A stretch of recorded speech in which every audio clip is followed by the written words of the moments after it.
रात का वक्त था। घर का माहौल शांत था, लेकिन अंदर एक तूफान पल रहा था। अहमद दिन भर मेहनत करने के बाद थका हारा घर लौटा। उसके चेहरे पर हल्की मुस्कान थी, हाथ में ताजे फलों का थैला था। उसने दरवाजा खोला और अंदर दाखिल हुआ। उसकी बीवी ज़ैनब सोफे पर बैठी थी, चेहरा गुस्से से तमतमाया हुआ था।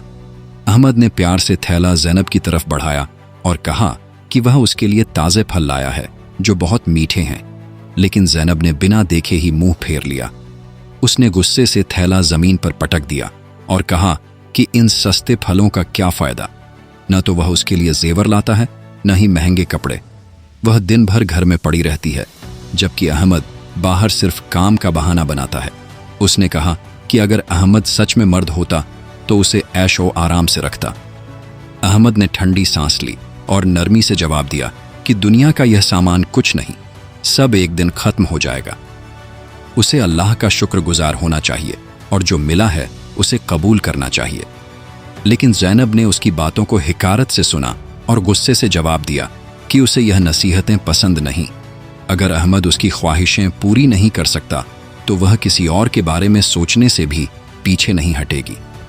अहमद के चेहरे पर दुख के बादल छा गए, लेकिन उसने कुछ नहीं कहा। वह जानता था कि ज़ैनब बहुत लालची हो गई थी। वह रोज की तरह सब्र से काम लेता रहा और अल्लाह से दुआ करता रहा कि शायद एक दिन ज़ैनब बदल जाए। लेकिन वक्त के साथ ज़ैनब की बेजारी और बढ़ती गई। उसे अहमद का शरीफ और ईमानदार होना बिल्कुल पसंद नहीं था। वह ज्यादा पैसे और ऐश ओ आराम की चाहत रखने लगी थी। कुछ दिनों बाद ज़ैनब की मुलाकात उमर नाम के एक आदमी से हुई। उमर एक चालाक और धोखेबाज इंसान था जो औरतों को बहला फुसलाकर उनका पैसा और जेवर हड़पने में माहिर था। उसने मीठी मीठी बातें करके ज़ैनब को अपने जाल में फंसाने की कोशिश की।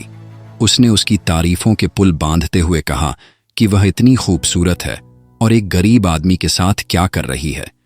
अगर वह उसके साथ होती तो उसे हर खुशी मिलती। ज़ैनब उसकी बातों में फंस गई। उसे पहली बार कोई उसकी इतनी तारीफ कर रहा था। उसने उमर से कहा कि अहमद निकम्मा आदमी है जो सिर्फ खुदा और सब्र की बातें करता है। उसे ऐसा आदमी चाहिए जो उसे ऐश ओ आराम दे सके।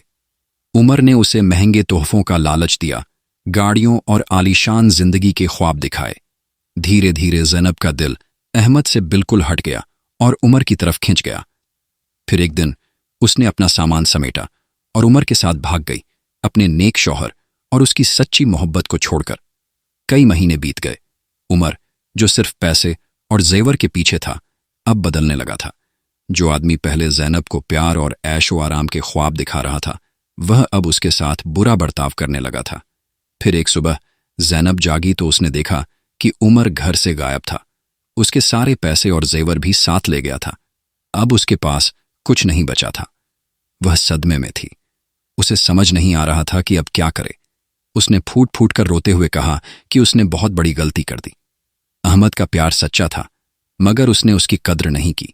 अब पछताने का कोई फायदा नहीं था। अब वह पूरी तरह अकेली थी। वह दर दर भटकने लगी, मगर कोई उसे अपनाने को तैयार नहीं था। पहले जो लोग उसके आगे पीछे घूमते थे, अब उसे पहचानने से भी इनकार कर रहे थे। दूसरी तरफ अहमद अपनी नेक दिली की वजह से आगे बढ़ चुका था। उसने एक नेक औरत से निकाह कर लिया जो उसकी इज्जत करती थी। अहमद अब खुशहाल जिंदगी बिता रहा था। इस कहानी से यह सबक मिलता है कि जो औरत अपने नेक शौहर की कदर नहीं करती और लालच में गलत राह चुनती है, उसका अंजाम हमेशा बुरा होता है। इंसान को हमेशा सब्र और शुक्रगुजार होना चाहिए। दुनिया का हर रिश्ता भरोसे और ईमानदारी पर टिका होता है। अगर कोई अपने रिश्तों के साथ धोखा करता है तो उसे उसके की सजा जरूर मिलती है। अल्लाह हमेशा नेक इंसान का साथ देता है और धोखेबाजों को उनके बुरे कर्मों की सजा देता है। जो लोग लालच और गलत राहों पर चलते हैं, उनकी जिंदगी में हमेशा बर्बादी और पछतावा आता है। इसलिए हमेशा अपने नेक इंसान की कद्र करें और ईमानदारी की राह पर चलें।